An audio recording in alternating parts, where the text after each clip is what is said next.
Hi, this is an update on a video I did about a month ago called Tiny Lies, where I went down a rabbit hole to find the origin of the myth that in China there are spiky coin-operated benches that you have to pay to sit on or they stab you in the butt. Turns out that isn't true. If you didn't see that video, this one will probably make no sense, but you're welcome to stick around. Anyway, I have a few things to share with anyone who got invested in that story. I have a correction, I have a connection, and I have also discovered another, even more insane version of this spiky lie, which has sent me down another rabbit hole, which we will get to in a minute. But first, sorry, I'm interrupting this update with another update because after I recorded this video, I received an email from somebody in China with some very interesting information that I feel I should insert here. Turns out there really was a bench in Yantai that someone was charging people to sit on. This person has sent me a series of Chinese news articles from early July 2010 about a sky-high priced bench, not at Yantai Park, which I don't think is a place that really exists, but at Yantai's Golden Beach scenic area. Now, this wasn't the coin-operated spiky bench that I talked about in my first video. It was this very ordinary looking wooden bench, which some random guy was making people pay 100 yuan to sit on. You can see the price tag written on it. From what I can gather, this caused some outrage. The local tourism bureau got involved. They fined the guy charging for the bench and made him rectify it like this. The widely questioned sky-high bench still maintains the sky-high price of 100 yuan per hour, but this 100 yuan includes multiple bottles of mineral water, beverages, melon seeds, snacks, and service fees. Incredible. Secondly, it seems a rumor then started on Weibo mixing up the real pay-to-sit bench in Yantai with Fabian's artwork. This Chinese newspaper debunked the story at the end of July in 2010, which was weeks before it appeared in the Austrian Times with that curious quote from a park official. Thank you for your attention to this matter. We will now return to the original update.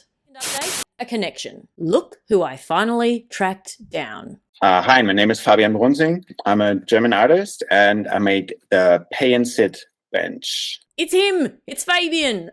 So I had tried really hard to track Fabian down while I was going down my rabbit hole to see if he had any clues, but I only heard back from him after my video went out. I'm 99% certain it's a hoax since all the images found online are mine, but I have not been to China to confirm or refute this. Please let me know if you get to trace down any more information.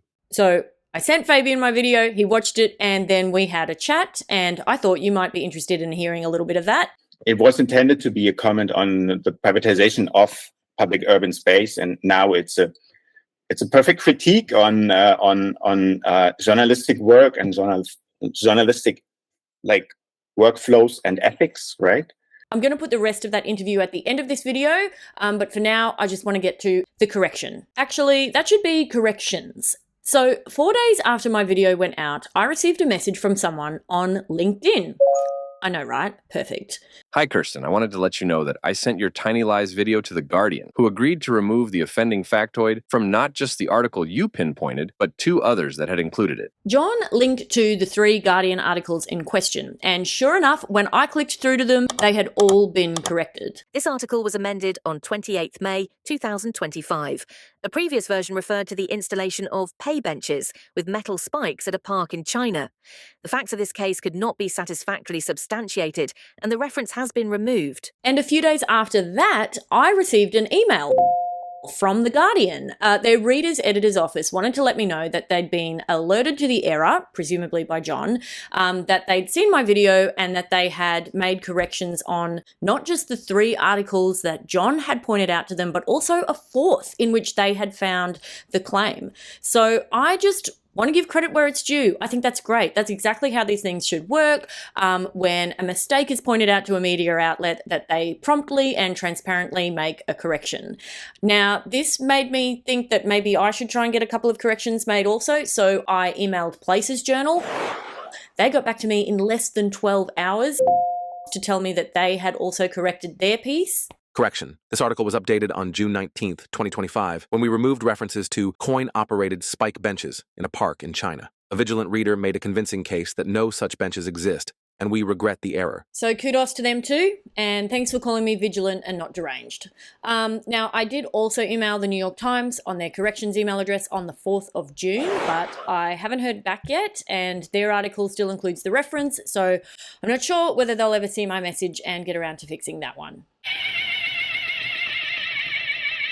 My final update is an invitation to join me down another rabbit hole involving spiky lies. So, someone left a comment on my original video saying this. OMG, I talked about the Chinese side of this story on my Chinese channel. This commenter tells me that there's a Chinese magazine that ran its own version of exactly this story, except in their version, the benches were in Berlin. However, they made it seem like it was permanent and amazing because it showed how the West was much more focused on being social and community focused. Well, obviously, I now have to see this story. So I messaged her, she sent me a link to the video on her Chinese channel. Chinese man tries to see if Chinese people's stories can drive his foreign fiancé crazy.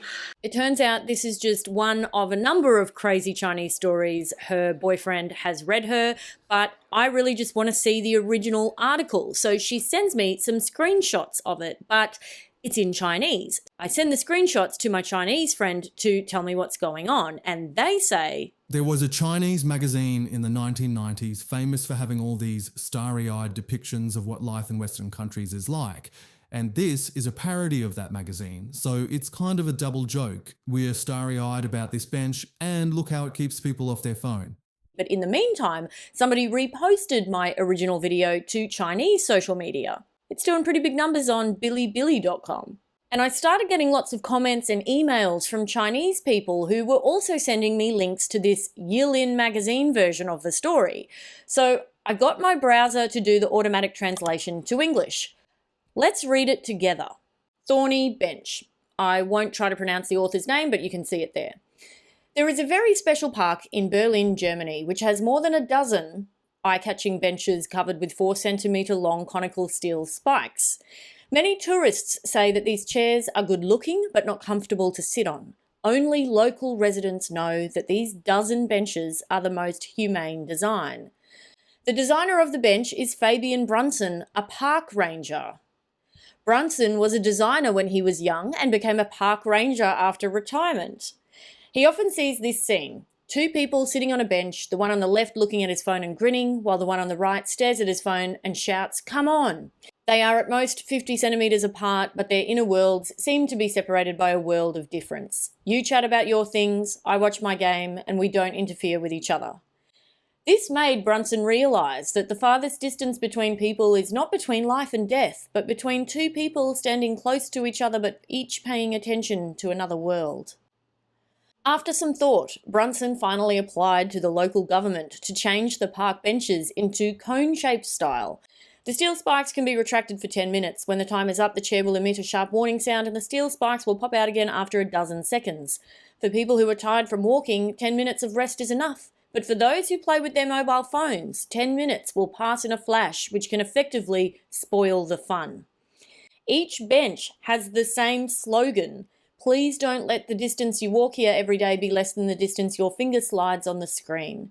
After using the thorny benches for a while, residents commented, although the benches are a bit evil, they make us realise that we should try to put down our mobile phones and communicate more face-to-face with family, friends, and even strangers. Okie dokie. Even allowing for some level of mistranslation in there, that is a new level of spiky bench untruth, and it's a very elaborate one. Just to do a quick fact check, there are not dozens of these benches in Berlin. There is one, and it was an artwork, and it's no longer on display. 2, Fabian Brunson, Brunsing actually, is not a retired park ranger. He's an artist. And 3, his inspiration to build this bench was not anything to do with people looking at their mobile phones. It was a comment on the commercialization of public space.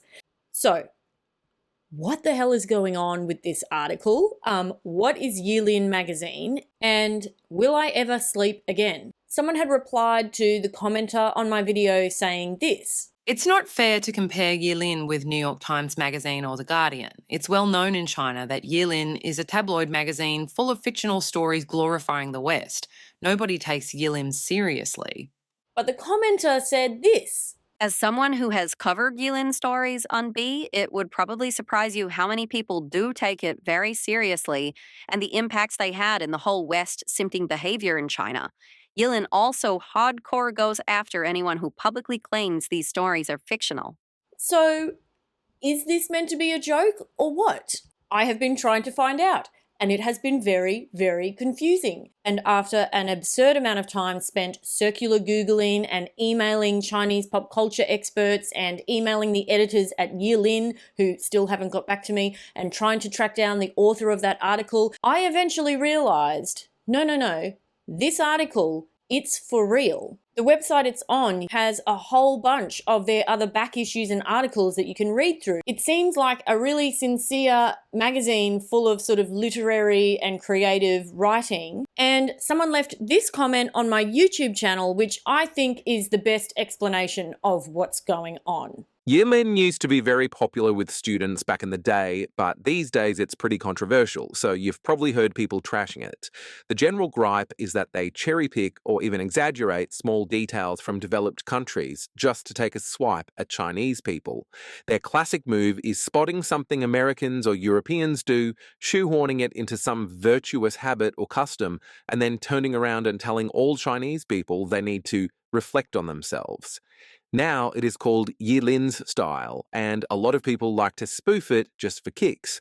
Like, if they spot a very clear river in Paris, they'll gush about how the French really care about the city environment, while Chinese people only care about economic growth. If the river's muddy, they'll go on about how the French respect nature's rules, unlike Chinese cities that drop big money on a clean water just for superficial beauty.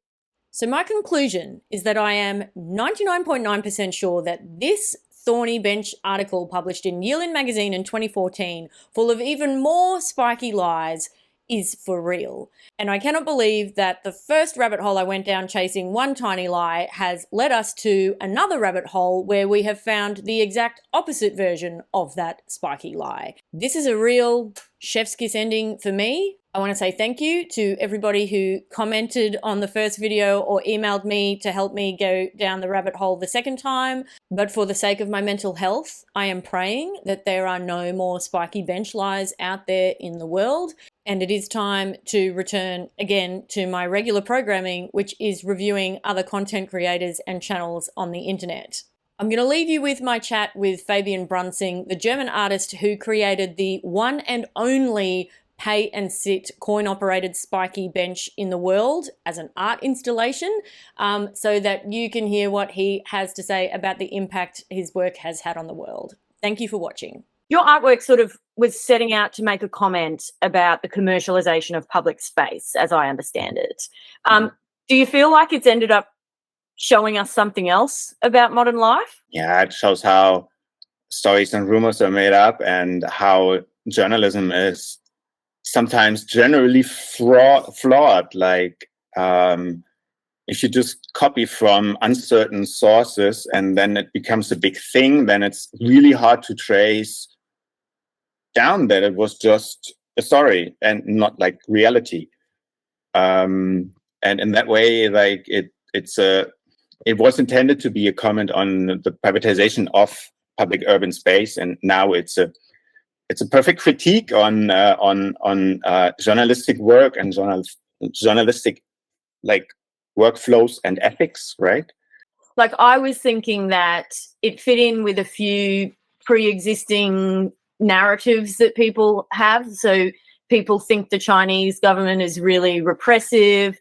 They also know that, there is such a thing as hostile architecture where people do put spikes in front of buildings to stop homeless people sleeping there. So I felt like maybe part of it was that this seemed believable to a certain degree. For all the journalists writing about it. And China just probably fits their story and their like bias, foreign, exotic, terrible country, which it is probably not. I haven't been to China, but I don't think they would like benches you have to pay for. It also sort of doesn't make any sense when you think about it, because it would be very expensive to make lots of those benches to put in a park. Yeah. The mechanism you used didn't look simple. No. And then to put coins in them, and someone's going to have to go and collect the coins, and the whole thing doesn't make sense if you think about it for longer than 5 seconds. Yeah. Building a bench like this would be like, it would take so long to get the investment back, and then you would have people who vandalize it. It would like it was like from the beginning, it was kind of like a super ridiculous idea, and that's why I thought, yeah, this is really good. I have to build this somehow, and yeah, it worked, you know. Where is the pay and sit bench now? Is it still in Berlin? It's in the basement of my dad's home. I didn't have a place for it. It's a prototype. It's not really working at the moment. I thought to rebuild it at some point and make it like a working exhibit, because I still get a lot of requests from galleries or curators who want to exhibit it.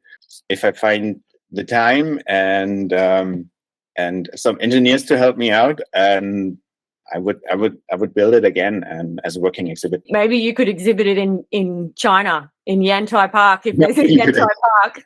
Yeah, really good idea. Yeah.